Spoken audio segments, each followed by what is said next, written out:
गॅस्ट्रोल्युशन begin in the embryoblast cell on 8th day after fertilisation cell on the free inner. एक लक्षात घ्या, गॅस्ट्रोल्युशन म्हणजे काय होतं, 3 लेअर असतात, एक्टोडर्म, एंडोडर्म आणि मिझोडर्म. कुठले कुठले? एक्टो म्हणजे बाहेरचा, एंडो म्हणजे, मिझो म्हणजे मधला. काय म्हणलो मी, कळालं काय? एक नावाप्रमाणेच आहे, एंडो आत, एक्टो बाहेर, मिझो मध्ये असलेला. बरोबर आहे. मग पेपरला बऱ्याच वेळी म्हणजे नीटला किंवा सीटला हा प्रश्न 100% पडणार म्हणजे पडणार, ह्यात काही विषयच नाही. हे जे तुम्हाला दिलं आहे, एक्टोडर्मपासून कोण कोण तयार होते, मिझोडर्मपासून काय काय तयार होते आणि एक्टोडर्मपासून काय होते, ह्यातला हे कशापासून ऑड वन आउटला असते. म्हणजे दिलेले असे 4, त्यातले 3 एकाचे असतात, 1 एकाचं असते. काल पप्पांचा फोन आला होता, खरं उचलला नाही, म्हणजे बिझी होतो लेकाल. सांग हां, आज लावतो त्यांना. तर हे तुम्हाला पाठच पाहिजेत. म्हणजे कसं असते, फॉर एक्झाम्पल आपण बघूयात. Ectoderm, ectoderm gives rise to epidermis of skin. स्किनचा एक पार्ट आहे इपिडर्मिस. मग सर नेमकं काय? इपी म्हणजे बाहेरचा, इपिडर्मिस, डर्मिस आणि एंडोडर्मिस हे स्किनचे पार्ट असतात. कशाचे? त्या स्किनच्या 3 भागापैकी एक भाग जो आहे तो कोण तयार करायला आहे? एक्टोडर्म. आणि काय बघा, हेअर, आपले केस एक्टोडर्मपासून तयार झालेले आहेत. नेल म्हणजे नख, थोडक्यात बाहेर दिसणारे पार्ट सगळे एक्टोडर्म आहेत. असं लक्षात ठेवायचं, ट्रिक सांगालो मी तुम्हाला. सगळेच नाही, आपण ह्यात सगळे पार्ट करायचे, तुम्हाला लक्षातच राहायला पाहिजे. हे याला तिसरा ऑप्शनच नाही. Epidermis of skin, second hair, third nail नख. ठीक आहे. त्यानंतर स्वेट ग्लँड. स्वेट म्हणजे घाम, घाम तयार करणाऱ्या ग्रंथी आहेत. घामाच्या ग्रंथी पण एक्टोडर्मपासून तयार झाल्यात. कळलं? त्यानंतर मॅमरी ग्लँड. आपण मॅमरी ग्लँड बघताना बघितलेलं, memory Gland is nothing but modified sweat Gland. लक्षात आहे का तुमच्या? ठीक आहे. स्वेटचीच ग्रंथी आहे, म्हणजे इथं नाव घ्यायचं फक्त. स्वेट ग्लँड वेगळं सांगा, मॅमरी ग्लँड वेगळं सांगा. ठीक आहे. त्यानंतर लॅक्रिमल ग्लँड म्हणजे आपल्याला जे रडू येते, पाणी जे येते ते लॅक्रिमल ग्लँडमध्ये येते. कळलं? ते लॅक्रिमल ग्लँड पण एक्टोडर्मपासून तयार झालेत. सिबॅसियस ग्लँड. सिबॅसियस ग्लँड म्हणजे तुमच्या चेहऱ्यावर तेल येते, आपण फेसवॉश लावतोय. कळलं? That is the sebum. Sebaceous gland हे थोडक्यात घाम तयार करणाऱ्या ग्रंथी, अश्रू तयार करणाऱ्या ग्रंथी आणि चेहऱ्यावरचं आपल्याला नको असलेलं सिबम म्हणजे सिबॅसियस ग्लँडचे ग्रंथी हे कशापासून तयार झाल्यात? बाहेर आहे, दिसणार ना सगळे. हे घाम दिसतोय ना, बाहेर आहे. रडू दिसते ना, बाहेर आहे. तेल दिसतंय की नाही, बाहेर आहे. स्वेट ग्लँड आहेत, मॅमरी ग्लँड आहेत. काल मी काय सांगायला लागलोय? हेअर. हे लक्षात ठेवायचं आहे, ह्याला पर्याय नाही आहे, पाठच करायचं हे.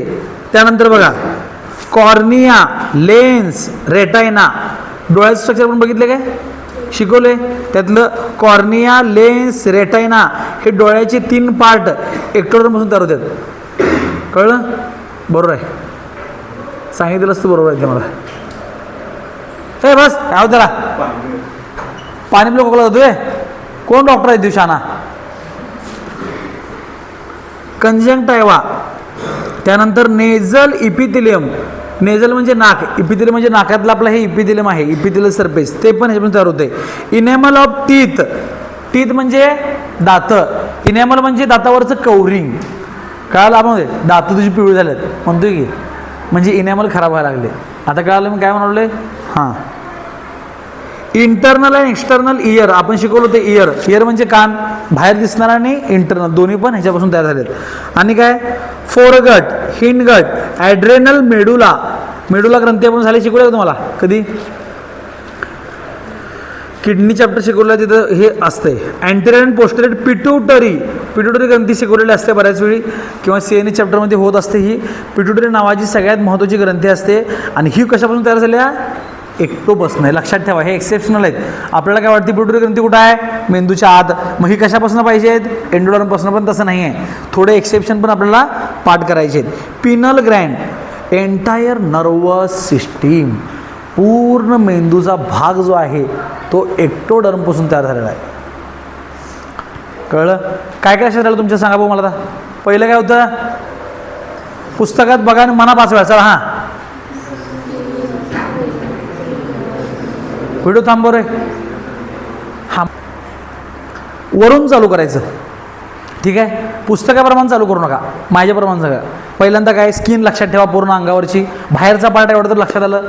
त्यानंतर हेअर, ठीक आहे. त्यानंतर डोळे आले, डोळ्यामध्ये काय, कॉर्निया, लेन्स, रेटायना, ठीक आहे. त्यानंतर हे कंजंक्टिव्हा, त्यानंतर कानामधले 2 भाग, एक्सटर्नल इयर, इंटरनल इयर, ठीक आहे. त्यानंतर आणि जर खाली यायचं, इथं काय दात आहेत, दाताच्या वरचं कवरिंग, इनॅमल ऑफ टीथ, ठीक आहे. आणि जरा खाली जावा, इथं काय नाही आहे. परत जरा खाली जावा, हां मॅमरी ग्लँड, सांगा मॅमरी ग्लँड, ठीक आहे. हां घाम येणारं सांगितलं मगाशी तुम्हाला मी, स्वेट ग्लँड, त्यानंतर हे सिबॅसियस ग्लँड, मॅमरी ग्लँड, ठीक आहे. आता आणि जरा खाली जावा, किडनी येतील, किडनीवर असते ॲड्रेनल ग्लँड. ॲड्रेनल ग्लँडचं काय तयार केले, मेडुला तयार केले. मेडुला आणि कॉर्टेक्सचे 2 पार्ट असतात. मेडुला कोण तयार केला आहे, ह्यानं तयार केला आहे, ठीक आहे. हां आणि खाली जावा, आणि काय नाही आहे. आता पुढं काय, हे सगळे बाहेर दिसणार आहे. आता वरून आपण काही एक्सेप्शन कोण करत बघूयात. मेंदू आत आहे, खरं तयार ह्याने केला आहे, समजलं. पिट्युटरी ग्रंथी इथं असत्या, आत आहे खरं ह्यानं तयार केलं, एक्सेप्शन. पिनल ग्रंथी इथं असत्या, का लावलायस अष्टगंध, माहिती आहे का तुला. पिनल ग्रंथी स्टिम्युलेट होण्यासाठी, कळलं.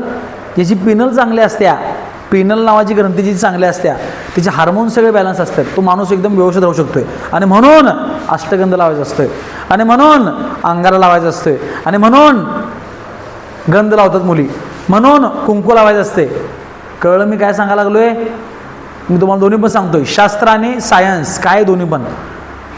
लग्न झालं सिंदूर लावतात, का लावतात, इथं होतं का सिंदूर, कुठं लावतात, इथं का लावतात, अँटीटर पोस्टरी असत्या, कळलं. आणि ते चांगलं काम करण्यासाठी. आता कळलं का अष्टगंध लावतो ते, देवाला गेलो का आपण लावतोय, समजलं. देवा नीट ठेव, कोणाला, पूर्ण शरीराला. फक्त इथं लावलं आपलं शरीर नीट राहणार, आणि त्यामुळे लक्षात ठेवा लावलंच पाहिजेत अष्टगंध, कळलं. लावलंच पाहिजेत. जे काय आपल्या देवाला आपण मानतोय त्याचं. कोण आता काय झालं, चांगलं भलं गुलाल असेल, अष्टगंध असेल, कुंकू असेल, भंडारा असेल, XYZ what ever may be it, ठीक आहे. त्यामुळे ते लावायचं असते. त्यामुळे हे लक्षात पण ठेवा, दोन्ही पण लक्षात राहील, कळलं. काय अवघड आहे, फक्त डोकं लावायचं मग सोपं आहे, नाहीतर मग सगळं अवघड. आणि ह्यातले एक पडणार आहे म्हणून सांगायला तुम्हाला मी. आता काय केलं जाते माहिती काय, ह्यातले 3 देतात. आता जे तुम्ही वाचला ह्यातले किती ऑप्शन असतात, आणि चौथा दुसरा काय तर असतोय, मग तेव्हा तुम्हाला लक्षात यायला पाहिजे. 4 मार्क मिळाले. असं आहे का फिजिक्समध्ये, डोक्याचं दही झालं तरी सुटत नाही. तुम्हाला कळलं की आता बायोमध्ये मार्क कमवत असेल तुम्ही, 160 170 पडत असेल, आणि फिजिक्स केमिस्ट्री -20 130 मार्क, असं तुम्हाला कळालं असेलच. आता बंद करू नका, राहू दे, कळू दे लोकांना पण फिजिक्स चांगला आहे का नाही ते. आता बघूयात आपण मिझोडर्म का पहिला एंडो बघूयात, ठीक आहे. मिझोडर्म पहिला बघूयात. मिझो म्हणजे मध्ये असलेला. काय करते बघा, mesoderm form all types of muscle. काल केसापासून म्हणजे आपल्या इथून खाली सगळ्या मसल आहेत. आपल्या मसल कुठं येतो, ह्या स्किनच्या बरोबर खाली मसल आहेत. कळलं मी काय म्हणाले. मग आपण मगाशी स्किन काय केलं तो एक्टो म्हणलो होतो, आता मध्ये काय म्हणणार, मसल म्हणणार. आणि मसलच्या आत मग हाड आहेत आपली. कळलं मी काय म्हणायला लागले ते. त्यामुळं मिझोला तुम्ही मसल लक्षात ठेवू शकताय. Except iris muscle and ciliary muscle of eye which is originate from ectoderm. सगळ्या मसल त्यांनी सांगितल्यात, फक्त 2 प्रकारच्या सोडून. आयरिस नावाची एक मसल होती आपल्या डोळ्यामध्ये, मी दाखवली तुम्हाला. ती मसल एक्टोपासून तयार होते. आणि त्याचप्रमाणे हे पण तयार होते, कुठलं, ciliary muscle. Connective tissue, connect करणारे सगळे टिश्यू आहेत ते सगळे मिझोपासून तयार होतात. डर्मिस ऑफ स्किन, मग अशी मी इपिडर्मिस ऑफ स्किन म्हणलेलं. इपी म्हणजे वरचं, त्याच्या खाली कोण असणार मग, म्हणजे मध्ये. हा आता काय आलं, त्यामुळे dermis of skin. Adrenal cortex, मग अशी आपण बघितलेलं ॲड्रेनल मेडुला बघितलेलं. आता काय बघायला लागलोय, कॉर्टेक्सचा अर्थ बाहेर असलेलं, मेडुला म्हणजे मध्ये असलेलं. तेवढं लक्षात ठेवा. ॲड्रेना म्हणजे हे काय म्हणलो तुम्हाला मी, कुठली ग्रंथी, ॲड्रेनल ग्लँड, ठीक आहे. ॲड्रेनल ग्लँडचे 2 पार्ट पडतात, कॉर्टेक्स आणि मेडुला. त्यानंतर बघा हार्ट, सगळ्यात महत्त्वाची गोष्ट आहे. मिझोडर्मपासून कोण तयार होते, हृदय. हृदयाचे सगळ्या व्हेसल म्हणजे ब्लड व्हेसल, लिम्फॅटिक सिस्टीम. त्यानंतर मिडल इयर, मग अशी आपण एक्सटर्नल आणि इंटरनल इयर बघितलं, इथं काय असणार, मिडल इयर असणार. डेंटाइन ऑफ टीथ, मग अशी आपण इनॅमल ऑफ टीथ बघितलेलं, आता काय बघणार डेंटाइन ऑफ टीथ. इनॅमल म्हणजे वरचा पार्ट आहे, डेंटाइन म्हणजे आतला पार्ट आहे. त्यानंतर बघा urinary and reproductive duct. Urinary आणि रिप्रोडक्टिव्ह डक्ट ह्याच्यापासून तयार होतात. गोनॅड्स, गोनॅड्स म्हणजे ओव्हरी अँड टेस्टिस ह्याच्यापासून तयार होतात. किडनी तयार होतात. Sclera and choroid of I. मगाशी काय काय ठेवून तसं इथे पण लक्षात ठेवायचं. पहिला काय तयार होणार होता सांगा मला, मसल, बरोबर आहे. वरून जात परत आपण पिट्युटरीचा काही संबंध नाही, मेंदूचा पण संबंध नाही. आता काय बरोबर आहे, ते वर झाले ह्यानं तयार केले ते. आता जर खाली येऊयात, डोळे आले, डोळ्यामधले काय तयार होते, काय तयार होते, स्क्लेरा आणि कोराइड. आता ह्यासाठी तुम्हाला पहिला काय पाहिजे, तुम्हाला डोळा पहिला लक्षात राहायला पाहिजे, जे तुम्ही आता लक्षात राहिलेला नाही. तुमच्या घरात जावा, व्हिडिओ बघा, तुम्हाला कळेल डोळ्याचे पार्ट काय काय. मग अशी 3 पार्ट बघितलेले, आता 2 पार्ट सांगायचे. झाला डोळा, डोळ्याची जरा खाली यायचं. काय होते, दात आहेत आपली, दाताला मगाशी आपण सांगितलेलं इनॅमल म्हणजे वरचा भाग दाताचा त्यानं तयार केला, हा आतला भाग हा तयार करणार आहे. समजलं. आता आणि जर खाली यायचं, आता काय येतंय, हृदय येते आपलं, सांगायचं हार्ट. त्यानंतर काय येते, हृदयापासून सगळे येणारे व्हेसल, हार्ट म्हणजे आपल्या सगळ्या व्हेसल झाल्या. नंतर लिम्फॅटिक व्हेसल झाल्या, ठीक आहे. त्यानंतर काय झालं, आणि जरा खाली जावा, किडनी आल्या. आता आपल्या किडनीचा मगाशी काय झाला, कॉर्टेक्स त्यानं तयार केला. आता कोण आहे, त्यानं मेडो तयार केला. हे काय करणार, कॉर्टेक्स तयार करणार. त्यानं किडनी तयार केला नव्हता, खरं हा किडनी पण तयार करणार. त्यानं किडनीचा पाईप तयार केला नव्हता, कारण हा किडनीच्या पाईप पण म्हणजे युरिनरी डक्ट पण तयार करणार. समजलं काय म्हणलं ते. हां, आता आणि जर खाली जावा, आता काय होणार, टेस्टीज आणि ओरीज पण हा तयार करणार. कळलं. त्यानंतर फॅलोपियन ट्यूब पण हा तयार करणार. त्यानंतर व्हास इफरन्स डक्ट म्हणजे हे आहेत सगळे, ठीक आहे. व्हास इफरन्स, व्हास डिफरन्स हा तयार करणार. समजलं. असं बॉडीवरून लक्षात ठेवायचं. बरं, हे लगेच लक्षात राहणार आहे काय, अजिबात नाही. 5 वेळा म्हणल्यावर, तेव्हा आता 5 वेळा म्हणा, व्हिडिओ थांबवा. Develop into epithelium of mid gut. पहिला होतं फोरगट, मध्ये काय होतं, फोरगट. इथं काय आहे, midgut. Glands of stomach and intestine. एंडोडर्मपासून काय तयार व्हायला बघा, हे बस बघा, स्टमक तयार व्हायला लागले. जठर, जठराच्या खाली काय असते, आतडं. इंटेस्टाईन पण ह्याच्यातून तयार व्हायला लागले. त्यानंतर बघा वर आला परत, पुस्तकवाले अडगे. टंग म्हणजे जीभ तयार व्हायला याच्यापासून. टॉन्सिल तयार व्हायला त्याच्यापासून. लंग्स तयार व्हायला याच्यापासून. Trachea, bronchus, larynx, urinary bladder, vagina, liver, pancreas, thyroid, parathyroid, thymus, eustachian tube, epithelium of urethra, lining of middle ear. म्हणजे थोडक्यात आपल्याला काय बघायला मिळते, तो वर्ण बघा परत. हां, ह्या पुस्तकाप्रमाणे तुम्हाला कळत नाही, मी माझ्याबद्दल सांगतो तुम्हाला. परत वर्ण जाऊयात. मेंदू गेला तेव्हाच, त्यानंतर ग्रंथी पण झाल्यात, खाली आलो आपण. डोळ्याचं पण सगळं तयार झालं, नाकाचं पण सगळं तयार झालं. जीभ आहे आता, ठीक आहे.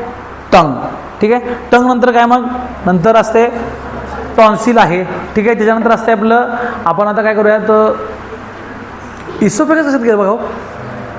इसोफेगस कसं झालं, 3 वेळ कशात दिले का इसोफेगस. इसोफेगस कशात बघायला पाहिजे, लक्षात नाही माझ्या.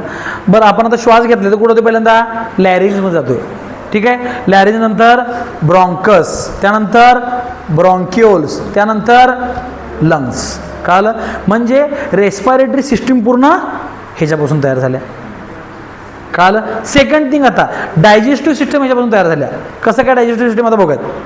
पहिला टंग होतं, त्यानंतर स्टमक आहे, इंटेस्टाईन आहे, त्यानंतर लिव्हर आहे, त्यानंतर पॅनक्रियाज आहे. हे सगळे डायजेस्टिव्ह, नवीन पोरं लक्षात ठेवा, डायजेस्टिव्ह सिस्टमचे पार्ट आहेत सगळे. ओके. हे सगळं पचन शक्ती, काय म्हणायचं, डायजेस्टिव्ह सिस्टीम झाली होती. आता राहिलं काय, युरिनरी सिस्टीम. म्हणजे किडनीचं काय काय बघूयात आपण. किडनी तिकडे तयार झाली, ब्लॅडर राहिलं होतं, ब्लॅडर इथं तयार होतं. कळलं. त्यानंतर आणि कुठलं, इथं थायरॉइड नावाची ग्रंथी होती आणि पॅराथायरॉइड नावाची ग्रंथी होती. आणि थायमस, एकाखाली काय ते थायरॉइड, पॅराथायरॉइड आणि थायमस, तिन्ही पण इथं तयार झालेत. कळलं. आणि काय राहिलं बघा. हां हां, युस्ट्रोजन ट्यूब कुठं असत्या,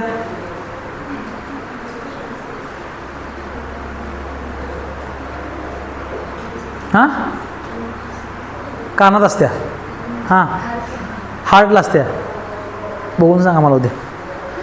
आणि काय राहिलं, कळालं काय काय ते लक्षात ठेवायची. थोडीशी ट्रिक असत्या, लय मोठं काय बायोत नसतं, थोडं तुम्हाला आयडिया आली की लक्षात राहते सगळं. उद्या सगळ्यांना पाठ असतील नावं, ज्यांना पाठ होणार नाही त्यांनी पुढच्या लेक्चरला माझ्या यायचं नाही आहे. ओळीनं सगळी केसापासून नकापर्यंत तुम्हाला जरा जरा सांगता यायला पाहिजे. कारण माझ्या हिशोबानं CETला किंवा नीटला ह्या तिन्ही एवढ्या 3 चार्टपैकी प्रश्न पडतोय म्हणजे पडतोयच. कळलं, म्हणजे आपल्याला ह्यातनं 4 मार्क मिळून देणार ते एवढं पाठ झाल्यानंतर. त्यामुळे ते करायलाच पाहिजेत. आता प्रेग्नन्सी बघूयात आपण, ते काय बाकी ओजेनेसिस सोडून द्या. Right, pregnancy it is the condition of carrying 1 or more embryo in a uterus. अशी कंडिशन ज्यावेळी आपल्या युटरसमध्ये 1 किंवा 2 बाळ असतात. Also called as gestation. Pregnancy आणि जस्टेशन हे 2 समानार्थी शब्द आहेत. ठीक आहे, तेव्हा सर ही जस्टेशनची डेफिनेशन सांगायचं नाही, ही प्रेग्नन्सी नाही, दोन्ही पण एकच आहेत त्या. कळलं. चिन्मय 6:30 वाजता मला तू आग्रात पाहिजेस, व्हिडिओ करायचा आहे. It refers to the period.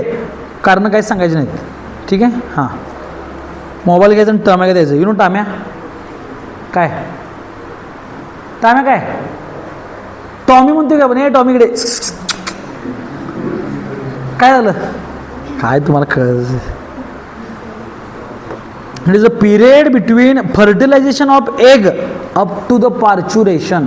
Pregnancy म्हणजे काय बघा, त्याने काय सांगितलं, period between fertilisation of egg म्हणजे फलन झालं त्यांचं, म्हणजे झायगोट तयार झाल्यापासून ते बाळ बाहेर जाण्यापर्यंतचा काळ म्हणजेच प्रेग्नन्सी होय. काय सांगायची गरज आहे. The average period of pregnancy in the human last for 266 days from the fertilisation or 280 days counted after LMC last menstrual cycle. 14व्या दिवशी ओव्ह्युलेशन असते, म्हणजे 14 घेतले, 14 वजा केलं तर 267, 14 घेतलं 280 दिवसानंतर डिलिव्हरी होत असत्या. This pregnancy period of approximately 9 months is divided into 3 trimester of 3 months each. हे जे 9 महिने आहेत, 9 महिने 9 दिवस कधी सुद्धा नसतात, 9 महिने 7 दिवस असतात. एक्झॅक्ट 37 आठवडे. किती. हां, मग आता काय केलं, आपल्याला सोपं जायसाठी आपण त्याचे 3 ट्रायमेस्टर म्हणले. ट्राय म्हणजे किती, 3 महिन्याची 3 टप्पे केलेत आपण. कळलं. पहिला ट्रायमेस्टर म्हणजे 1 ते 3 महिन्याचा, दुसरा ट्रायमेस्टर म्हणजे 4 ते 6 महिन्याचा, 4, 5, 6, आणि तिसरा म्हणजे 7, 8, 9. फर्स्ट ट्रायमेस्टर यात काय काय बदल तिने सांगितलेले आहेत बघूयात आपण. फर्स्ट ट्रायमेस्टर म्हणजे 3 महिने. 3 महिने म्हणजे किती दिवस, किती आठवडे. एका महिन्यामध्ये किती आठवडे असतात, 4 आठवडे असतात. 7 चोक 28, बरोबर आहे. म्हणजे तिने सांगितले बघा 12 वीक. त्यानंतर सांगितलंय 13 ते 26. त्यानंतर सांगितलंय फायनल म्हणजे ह्याच्यानंतर. ठीक आहे. It is the time of most radial changes in the mother and embryo. बाळामध्ये आणि आईमध्ये दोघांमध्ये पण बदल होत असतात. The embryo receives nutrients in the first 2-4 weeks directly from the endometrium. पहिल्या 4 आठवड्यामध्ये म्हणजे पहिल्या महिन्यामध्ये काय होत असते, ते बाळ डायरेक्ट आपल्या आईच्या एंडोमेट्रियममधनं सगळे जे पाहिजे ते घटक घेत असते. It is the main period of oogenesis or development, organogenesis म्हणले. ऑर्गॅनोजेनेसिस म्हणजे ऑर्गॅनो म्हणजे ऑर्गन, जेनेसिस म्हणजे तयार होणं, अवयव तयार होणं म्हणजे ऑर्गॅनोजेनेसिस. कळलं. पहिल्या महिन्यामध्ये बाळाचे बऱ्यापैकी ऑर्गन सगळे तयार व्हायला चालू झालेले असतात. By the end of 8th week 8 आठवड्यापर्यंत म्हणजे दुसऱ्या महिन्यापर्यंत major structure found in a adult are found in the embryo in a rudimentary form. 8 आठवड्यामध्ये म्हणजे 2 महिन्यामध्ये बाळाचे सगळे अवयव तयार झालेले असतात, मात्र काम करत नसतात. त्याला रुडिमेंटरी म्हणायचं. The embryo is now called as fetus. आणि ह्या एम्ब्रिओला आता फिटस असं म्हणतात. पहिला आपण झायगोट म्हणलं होतं. झायगोटचं रूपांतर कशामध्ये झालं, एम्ब्रिओमध्ये.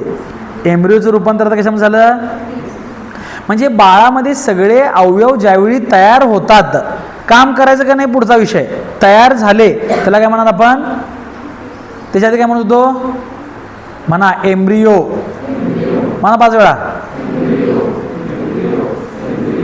एम्ब्रिओचं रूपांतर कशात झालं, फिटस म्हणा, फिटस. हां, स्पेलिंग फोइटस लिहायचं, खरं म्हणताना फिटस म्हणायचं. कळलं काय. हां म्हणा, कुठलं डस, फिटस. हां, अँड अबाउट 3 सेंटीमीटर लॉंग, आणि ह्याची उंची किती असत्या 3 सेंटीमीटर.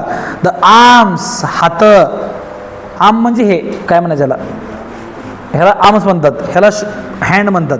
कळलं, आर्म्स, हँड्स, फिंगर बोट, फीट पाय, टोज पायाची बोटं R formed in the foetus and can open and close its mouth and fits. तोंड उघडझाप करत असते आणि हाताची मूठ पण अशी उघडझाप करत असते. कोण, फिटस. CNS मेंदू तयार झालेला असतोय. Working of excretory and circulatory system begin. Circulatory system आणि हृदय आणि हे करायचं चालू असते. कुठे जाते त्यात जाते सगळं. हां, movements of foetus begins but mother can not feel it. बाळाच्या हालचाली चालू झालेल्या असतात पण आईला जाणवत नाहीत. Heart beat can be heard from 6th week. 6 आठवडे म्हणजेच 1.5 महिन्यामध्ये बाळाचं हृदय म्हणजे धडधड चालू होते. And at end of the first trimester foetus is about 7 to 10 centimetre long. 3 सेंटीमीटरचं किती झालं ते, 3 महिन्यामध्ये 10 सेंटीमीटरचं झालं. फास्ट मोठं व्हायला लागलं हे, बरोबर आहे. Meanwhile the mother's body can undergoes rapid changes. Progesterone level become high and menstrual cycle is suspended till the end of pregnancy. Pregnancy राहिल्यानंतर पिरियड्स येत नाही, हे काय सांगायची गरज आहे काय, नाही आहे, तरी पण ह्याने सांगितलं. प्रोजेस्टेरॉन लेवल बॉडीतलं वाढत असते बाळाला पाहिजे त्यासाठी. High level of progesterone initiate the changes in her reproductive system. The maternal part of placenta grows. बाळाची नाळीचा, आईचा भाग तयार होतोय. म्हणजे जे नाळ आहे ही 2 गोष्टी पण तयार होत्या, आईपासनं आणि बाळापासनं. आईपासनं तयार होणारा भाग तयार होतोय. The uterus become larger. Uterus म्हणजे पिशवीची साईज वाढायला चालू होत्या. आणि मदर एक्सपिरियन्स मॉर्निंग सिकनेस. म्हणजे काय बघा, आईला ह्या 3 महिन्यामध्ये नॉशिया, उलटी येऊ शकते. नॉशिया म्हणजे मळमळ, ओमिटिंग म्हणजे उलटी, मूड स्विंग, कधी चांगलं वाटते कधी चिडचिड होत्या, हे सगळं होऊ शकते. आणि ह्यालाच म्हणायचे मॉर्निंग सिकनेस. काल म्हणून आपण म्हणतो बघा मराठीमध्ये शिसारी लागणे. शिसारी लागणे, व्हॉट इज दॅट, शिसारी, नॉट शी. हां, शिसारी याचा अर्थ काय, उलटी होणे, मळमळ. तुमच्या पण घरात तुमच्या बहिणी वगैरे असतील, डिलिव्हरी येत असतील, कोण असेल ते लक्षात ठेवायचं. पहिल्या 3 महिन्यात काय होतंय, मॉर्निंग सिकनेस. काल 4थ्या महिन्यात आपोआप कमी होते. त्यामुळे सांगायचं काय टेन्शन करू नको, तिथे किती महिने आहेत हे माहीत पाहिजे आपल्याला. कळलं, लई व्हायला तर जायचं पण त्याच्या बापांकडं इंजेक्शन घ्यायला, पण काय अडचण नाही. त्याच्यामुळे कमी होत नसलं तरी यायचं आमच्याकडं.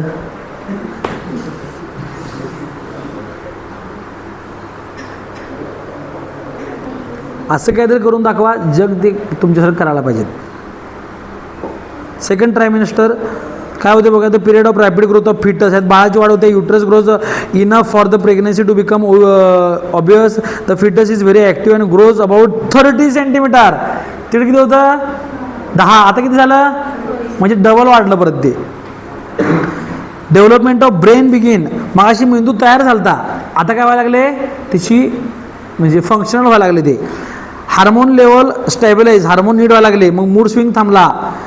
ह्युमन कोरियनिक गोनाडोट्रोपिन म्हणजे HCG हार्मोन कमी व्हायला चालू होते. Corpus luteum degenerate and placenta completely takes over the production of progesterone. Corpus luteum जे होतं CEL आपण बघितलेलं, तुमच्या लक्षात नसेल ते आता. पोरी फॉलिकल फुटल्यानंतर जो भाग राहतो त्याला कॉर्पस ल्युटेयम असं आपण म्हणलं होतं. आणि हे कॉर्पस ल्युटेयमचं काम होतं प्रोजेस्टेरॉन तयार करणं. आणि 3 महिने झाल्यानंतर कॉर्पस ल्युटेमचं रूपांतर कॉर्पस अल्बिकन्समध्ये होते. मग कॉर्पस ल्युटेमचं काम कोणतं करायला पाहिजे, प्रोजेस्टेरॉन तयार करायचं. आणि त्यासाठीच प्लासेंटा म्हणजे नाळ तयार झाली आता, कळलं. आणि या नाळानं काय केलं, प्रोजेस्टेरॉन तयार करायला चालू केलं. अल्ट्रासाऊंड म्हणजे sonography at the 18 to 20 weeks shows the babies growth position. 18 आठवड्याच्या पुढं बाळाची हालचाल वगैरे दिसायला सगळी आपल्याला चालू होत्या. From this test estimated due date of delivery can be establish. आणि त्यावेळी आपल्याला कळते की बाळाची डिलिव्हरी कधी होणार आहे, बाळाची नाही आईची डिलिव्हरी कधी होणार आहे, बाळ कधी बाहेर येणार आहे कळते आपल्याला. Also the babies movement can be easily failed by the mother. आणि बाळ काय करते, आता लाता मारा चालू करते आणि आईला कळते. Head is covered with hair. आणि ह्या डोक्याला आतच केस यायला चालू होत्यात. बाळाला आयब्रोज येतात, तुम्ही बाहेर आलो काढताय. आय लॅशेस काय पिना आर डिस्टिंक्ट कानं. The baby reaches half size of the newborn. आणि बाळाची वाढ, बाळ बाहेर आल्यावर जेवढं असते त्याच्यापेक्षा हाफ वेटचंही होत असते. कळलं? जरा समजायला काय हा सगळं बाउन्सरच आहे. तुमच्या चेहरा बघून मला काय वाटत नाही तुम्हाला समजायला लागले, पण हे काय काय लागले लक्ष देऊन. पोरांची पहिली अशी बॅच बघायला लागलोय, पोरींपेक्षा पोरांचं लक्ष जास्त आहे. प्रत्येक बॅचमध्ये असं असते सोडा पोरं. आणि हा आत्तापर्यंतचा रेकॉर्ड आहे, इतिहास आहे हा. बायोच्या लेक्चरला पोरंच सगळे असतात. माझा हा रेकॉर्ड आहे बरं काय. पोरी पण असतात सोडा, नाही असं नाही, पण सिन्सिअर जे असतात अशी लोक म्हणतात फक्त पोरी सिन्सिअर आहेत. ते बायोच्या लेक्चरला उलटं बघायला मिळते. येते किती म्हणलो नाही, खरं पोरांना सगळं समजते. पेपरला लिहा म्हणल्यावर जर असं आमचं इज वॉज गिड तिकडे होते सोडा, ठीक आहे काय अडचण नाही, पण कळणं गरजेचं आहे. नीटला काय तुमचं इज वॉज लागत, नीटला तुम्हाला कळते किती लागते. आणि त्यामुळं आपल्याला ती पोरं सक्सेस पण होतात. तर तुमच्या अपेक्षा पोरी नुसत्या गणितात भेटल्या त्या बॅचला, गणितच नुसतं. उत्कर्ष माझं बरोबर आहे ना, एम आय राईट ना, बरोबर आहे काय. राहू दे सोड, कळू दे व्हिडिओला पण, व्हिडिओ जिने बघतात त्यांना पण आमच्यातली पोरं सिन्सिअर आहेत म्हणून. आणि पोरं ऐकतात बरं काय, असं नाही. कसं आहे, पोरांना कोण समजूनच घेत नाही हो. द फिट हां कोण म्हटलं, पण तो तोंडात नाही केलं बघा. हां हे केलं. The fetus grows about 3 to 4 kg in weight. आणि हे 4 किलोज होऊन बसते बाळ. आणि 50 सेंटीमीटरच होते. पहिल्या ह्याच्यात 10 सेंटीमीटर होतं, पहिल्या महिन्यात तर 3 सेंटीमीटरच होतं, नंतर 10 सेंटीमीटर झालं, नंतर 30 सेंटीमीटर झालं, आता मात्र 50 सेंटीमीटर झालं. शोज ओपन आहे, डोळ्यातल्यात उघडते. There are gain in body weight, वजन वाढले. As the fetus grows the uterus expand around it. आणि युट्रस पण फार मोठं होते. Causing mother's abdominal organ to become compress and displace. आणि हे युट्रस आता आईचं इथंपर्यंत आहे. युट्रस कुठं पण होते, इथंपर्यंत होते. काय म्हणलो मी, कळलं काय. युट्रस कुठपर्यंत आहे, इथंपर्यंत आहे. इथून हळूहळू मोठं होत होत होत ह्याच्या पण वर गेला असतं, ह्याच्यावर जातात एकदम थांबले. ह्याच्यावर डायफ्राम आहे ना, आपलं डायफ्राम म्हणजे श्वास घ्या ते लागते की ते बरकड आहे ते, तरी वर जाऊ शकत नाही म्हणून इथंपर्यंत आहे. मग आता हे काय करणार, आतल्या इंटेस्टाईनला पण दाबणार ना. मागच्या साईडला इंटेस्टाईन आहे, इंटेस्टाईनला दाबणार. मध्येच ते युरिनरी ऑर्गन असते, युरिनरी ब्लॅडर असते, त्याला दाबते. मग त्याला दाबल्यामुळे काय होते, युरिनरी ब्लॅडरची कॅपॅसिटी कमी होत्या. काल लघवीला मग सारखं सारखं जावं लागते. इंटेस्टाईनला दाबल्यामुळे काय होते, पोट साफ होत नाही, डायजेशन प्रॉपर होत नाही. काय काय म्हणालो मी, कळलं समजायला की जरा काय. फक्त प्लासेंटा बघतो थांबवत वाटलेस. प्लासेंटा म्हणजे नाळ, ठीक आहे. It is a flattened, flat structure आहे. डिस्कॉइड, असं डिस्क सारखं आहे. In the uterus of pregnant women, हे प्रेग्नंट वुमेनमध्ये दिसते. The placenta is a temporary structural and functional connection between foetus and maternal circulation. आणि हे तात्पुरतं देवानं तयार केलं आहे. कुणामध्ये, बाळ आणि आईमध्ये. कळलं. मॅटर्नल सर्क्युलेशन म्हणजे आईच्या रक्ताभिसरण संस्थेमार्फत असं म्हणायचे त्यांना. It attach to the wall of uterus and body of umbilical cord and facilitated supply of oxygen. मग ह्यामुळं आईमधला ऑक्सिजन बाळाला जातो, आईमधले चांगले घटक बाळाकडे जातात, आईमधले हार्मोन बाळाला जातात, आईमधले अँटीबायोटिक्स सगळे बाळाला जातात. त्यामुळं आपण म्हणतो की आईने चांगलं खायचं, चांगला विचार करायचा, चांगलं बोलायचं, आईने शिवा द्यायच्या नाहीत प्रेग्नंट असताना. तुम्ही पण लक्षात ठेवा या गोष्टी, ठीक आहे. मग तुम्ही जर शिवा द्यायला लागला बाळावर परिणाम होणार. आणि म्हणून गर्भसंस्कार करतात. गर्भसंस्कार, गर्भावर चांगले संस्कार करायचे. म्हणजे 9 महिने तुम्ही काय काय चांगले विचार करताय, काय काय चांगलं थॉट्स करताय, काय काय सगळं हे करताय, ठीक आहे. हे सगळं बाळापर्यंत पोहोचत असते, बरोबर आहे ना. काय दुखायला काय, दुखू दे, तू बोलतच नसतं काय करणार. Placenta is only organ which is found of tissue from the 2 different individual. आपल्या शरीरामधला असा एकमेव हा अवयव आहे जो दोघांपासून तयार होतोय, 2 माणसांनी ह्याच्यापासून तयार होतोय. मदर आणि foetus. Part of placenta contributed by the foetus is called as foetal placenta. आणि बाळापासून तयार होते त्याला फिटल प्लासेंटा म्हणायचं. And it is found by the chorionic villi. Chorionic villi नावाच्या पार्टपासून बाळाची नाळ तयार होत असत्या. The other part which is rich in blood supply is shared by the part of uterine wall of mother and termed by the maternal placenta. So human placenta is hemochorionial. The umbilical cord of the formed of a three blood vessel of these three blood vessels, two are small arteries which carries blood towards the placenta, and one is vein which turns blood to the fetus.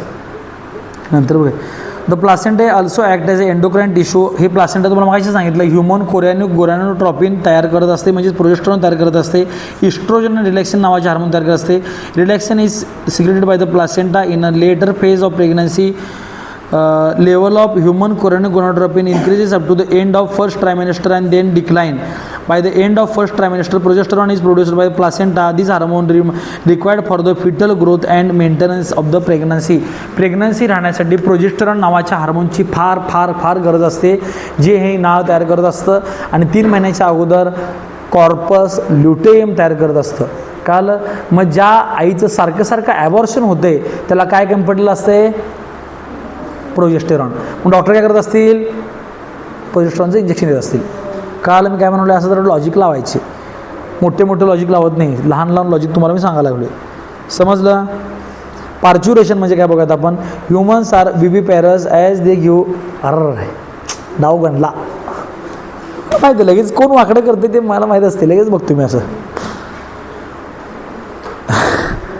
बस बस, रडू नकोस, बस रडू नको बाळा, बँच देते. हां, humans are viviparous, they give birth to their young. Viviparous आणि oviparous दोन असतात. What is viviparous? बाळ जन्मते. ओव्हिपॅरस अंड्यात नेते. कळलं? तू कशात आलास? सर बल्कात ना, अंड्याच्या बल्कामध्ये. Parturition is the process of giving birth to the baby. बाळ बाहेर येणं याला पार्च्युरेशन असं हे म्हणायचं, पार्च्युरेशन म्हणायचं. The physical activities involve in the parturition like uterine and endometrial contribution. पोटाची हालचाल जास्त होत्या. डायलेटेशन ऑफ सर्विक्स मोठं होते आणि बाळ बाहेर येते. पार्च्युरेशन इज कंट्रोल बाय कॉम्प्लेक्स. काय सांगायचं तुम्हाला आता?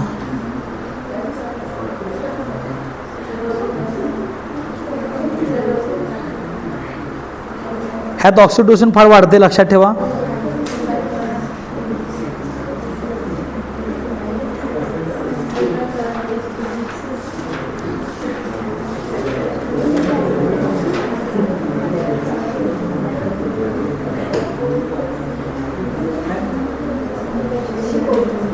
मग आता बाळ बाहेर येणाऱ्या आईला कसं कळत असेल?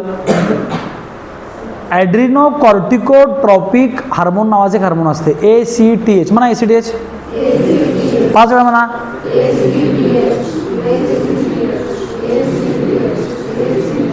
तुझं जोरात म्हणलं तर उभा करा तुला मी आता. Adrenocorticotropic hormone.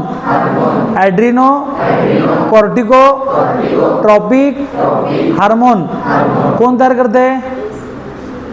Pituitary ग्रंथी. परत एकदा बाप, लक्षात ठेवायचं. कळलं? Pituitary known as master endocrine gland, कायम लक्षात ठेवा. कळलं? मग हे काय करते? बाळाचं ॲड्रेनल पिट्युटरी ग्लँड ACTH तयार करते आणि आईला सिग्नल पाठवते. आणि मग आईच्या पिट्युटरीपर्यंत पोचल्यानंतर ते काय करते? ऑक्सिटोसिन तयार करते. ऑक्सिटोसिन कुठे येते? आईच्या युट्रसच्या खाली सर्विक्स जे आहे एवढं साईज असत्या आणि ह्याचं हे कॉन्ट्रॅक्शन चालू करते आणि असं करत करत करत ते असं मोठं होते. आता काय म्हटलं मी, कळलं? आणि ह्यातून तुमचं एवढं मोठं तोंड बाहेर येते. मग कळलं मी काय म्हणालो ते? सुरुवातीला केवढं असतं ती सर्विसची साईज एकदम लहान, म्हणजे कॉन्ट्रॅक्शन चालू होते.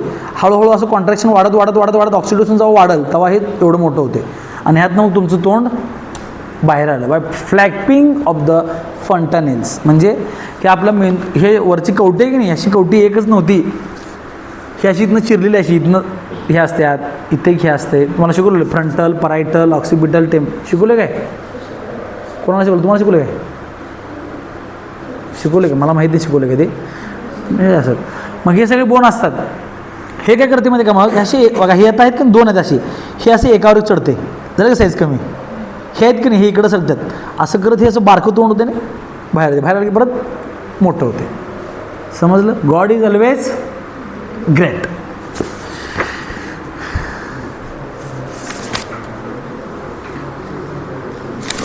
मग डायलिटेशन स्टेज असते डायलिटेशन म्हणजे सर्व्हिस साईज अशी मोठी होत्या एक्सपल्शन म्हणजे बाळ बाहेर येते आणि त्यानंतर आफ्टर बर्थ काय होते नाळ पण बाहेर येते नंतर मग कळलं ह्या 3 स्टेज म्हणायचं कुठलं म्हणा डायलिटेशन स्टेज म्हणजे सर्व्हिस मोठ्या होत्या म्हणा मराठीतच एक्सपल्शन स्टेज बाळ बाहेर येते आणि आफ्टर बर्थ नाळ बाहेर येत्या कळलं ह्या 3 स्टेज लक्षात ठेवायच्या इथं आपलं हे पार्च्युरेशन संपते उद्या आपण लॅक्टेशन बघणार आहोत lactation reproductive health birth control उद्या सगळं संपवायचं आपल्याला उद्या चॅप्टर संपतो